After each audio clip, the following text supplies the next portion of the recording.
Le prix Zénobe, c'est le plan Marshall 2.0.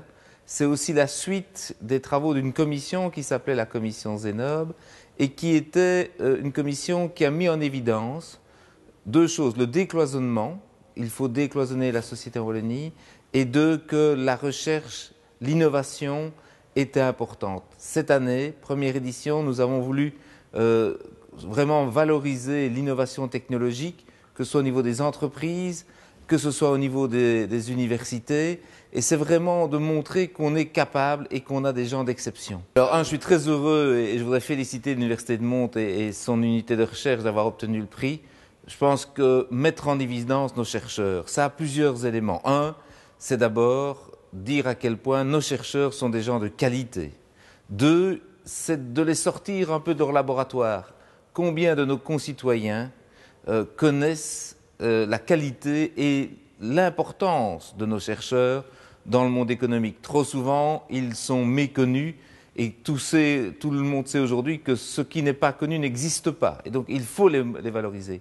Ça a aussi un autre effet pour moi, c'est de rendre plus attractifs les métiers scientifiques. Nous faisons bien sûr le printemps des sciences, c'était l'année de la chimie cette année. Il faut valoriser tous ceux qui font des sciences, prouver que les sciences c'est intéressant, c'est valorisant, et ça fait aussi partie de l'élément.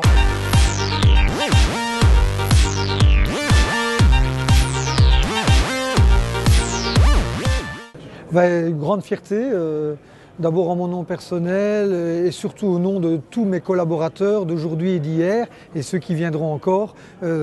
C'est un prix qui récompense un travail de longue haleine, démarré il y a plusieurs années, même près de 20 ans en fait, dont 14 passés à l'université de Mons en étroite collaboration avec Materia Nova.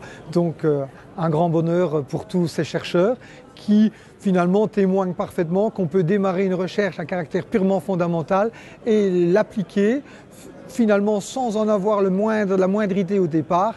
Et au bout du compte, on reçoit le prix Zénobe, le prix d'innovation technologique au départ d'une recherche fondamentale. En ligne, le projet pour lequel nous sommes lauréats au service des matériaux polymères et composites, mais vise la production de bioplastiques, c'est-à-dire de matériaux plastiques issus de ressources renouvelables, des déchets agricoles, des algues marines, des excédents de bois, pour en faire des matériaux qui vont trouver une application à très haute valeur ajoutée dans des industries telles que l'industrie automobile, des sièges de voitures, des parties de portières intérieures, mais également dans le domaine de l'informatique ou des nouvelles technologies. Aujourd'hui, on peut trouver sur le marché des GSM ou des ordinateurs portables en ces mêmes matériaux. La contribution de notre laboratoire est à deux niveaux. D'une part, dans la production de ce bioplastique, on utilise une méthode dite verte qui ne requiert aucun solvant, qui n'émet aucun sous-produit et qui permet une production en continu avec une catalyse qui a été mise au point au sein de notre laboratoire. Et d'un autre côté, c'est un autre aspect, nous valorisons ces bioplastiques dans des applications nobles, à haute valeur ajoutée, en faisant appel aux nanotechnologies.